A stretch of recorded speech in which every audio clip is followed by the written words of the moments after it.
and welcome back to Polly's Paper Studio. This card started as a joke between myself and my best girlfriend Kathy. We were discussing this morning how much we enjoy the new Graphic 45 collections, and I just jokingly said that I was going to make a Valentine card with that safari adventure, and when I got done laughing I realized that it really wasn't a bad idea after all. So I pulled out that paper pad, and to my dismay I had already used the zebra paper and I was just so sad.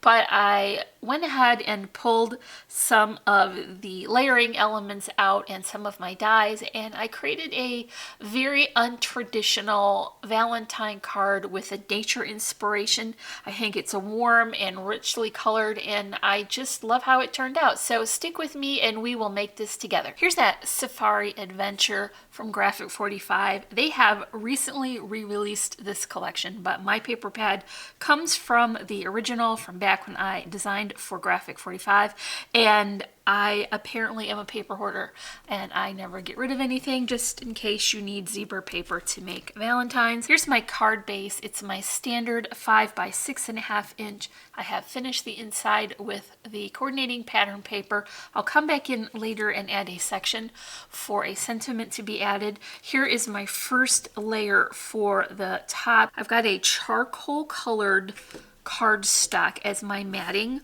all throughout for a consistent look, and this is going to be my flat layer on the card base. I'm incorporating this journal card to act as a frame for this. Now this was 4 by 6 inch, which is too big for the front of my card. I wanted to have an even border all the way around, so I'm just going to attach this to a piece of cardstock so that I know how long I need this frame to be. It was pretty easy to get that lined up. I just followed the lines there on the side.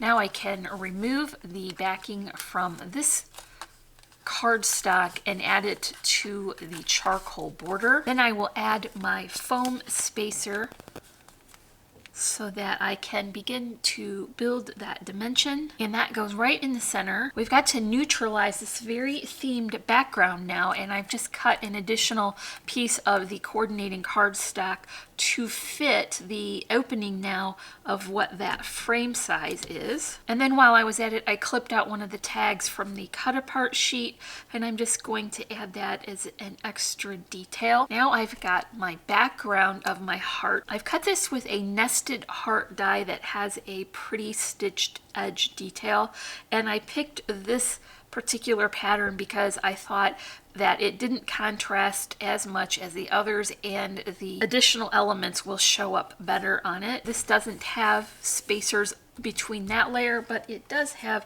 a spacer between this one. So I've got that heart cut out again. I used this nested heart die. I cut the larger one first, and then I ran it back through with the smaller one so that I would got a nice chunky wide border.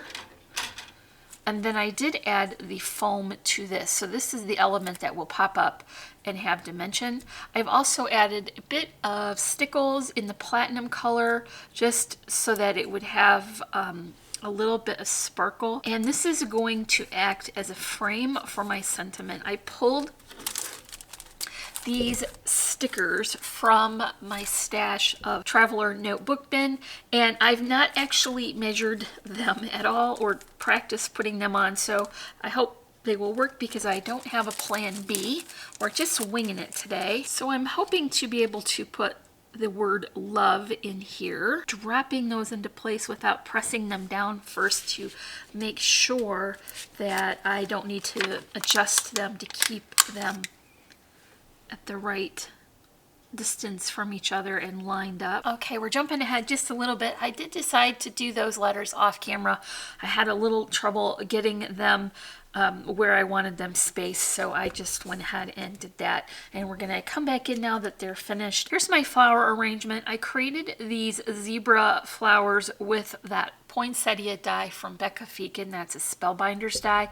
And then I just use the collection paper. I knew that they would coordinate because I made it with the same paper as the rest of the card. I've also layered in my larger white flower and some velvet hydrangeas.